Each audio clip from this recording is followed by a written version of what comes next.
এবার মাগুরার সেই ধর্ষণের শিকার মাগুরার সেই ৮ বছরের শিশি আসিয়ার জন্য বিচার চাইলেন ঢাকাই চলচ্চিত্রের কিং সাকিব খান।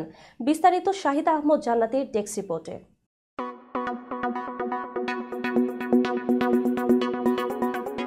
দেশজুড়ে প্রতিনিয়ত বিভিন্ন বয়সী নারীরা হেনস্থার শিকার হচ্ছেন, এমনকি শিশুরাও বাদ পড়ছে না এই নির্মম অত্যাচার থেকে।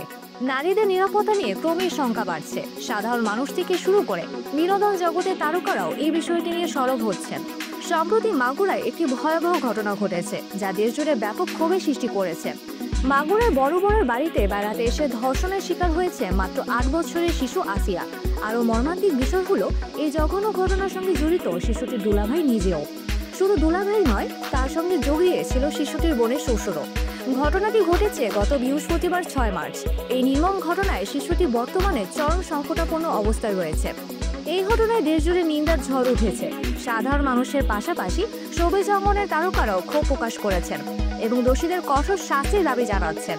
এবার ধর্ষণের শিকার শিশু আসিয়ার জন্য বিচার চেয়েছেন ঢাকাই সিনেমার শীর্ষ তারকা সাকিব খান।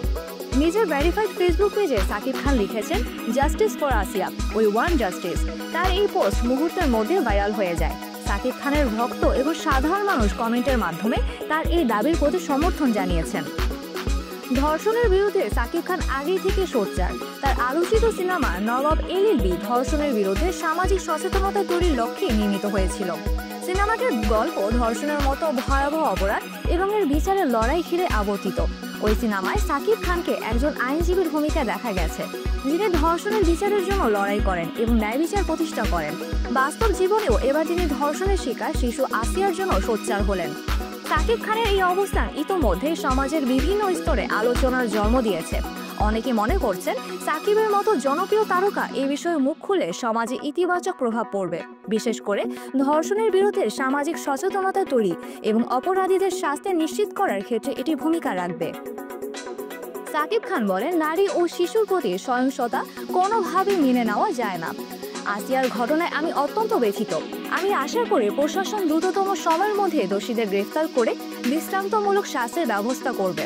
এমন ঘটনা যেন আর না ঘটে, তার জন্য আমাদের সবাইকে সচেতন হতে হবে। এই ঘটনায় ইতোমধ্যে আইন শৃঙ্খলা রক্ষাকারী বাহিনী তদন্ত শুরু করেছে। দোষীদের কঠোর শাস্তির দাবিতে বিভিন্ন সামাজিক সংগঠন ও মানবাধিকার কর্মীরাও সোচ্চার হয়েছেন। এখন দেখার বিষয় প্রশাসন কত দ্রুত এবং কতটা কার্যকর পদক্ষেপ গ্রহণ করে। নারী ও শিশু নির্যাতনের বিরুদ্ধে সাকিব খানের এই প্রতিবাদ এবং বিচার চাওয়ার বার্তা সমাজে ইতিবাচক প্রভাব ফেলবে বলে আশা করছেন অনেকে।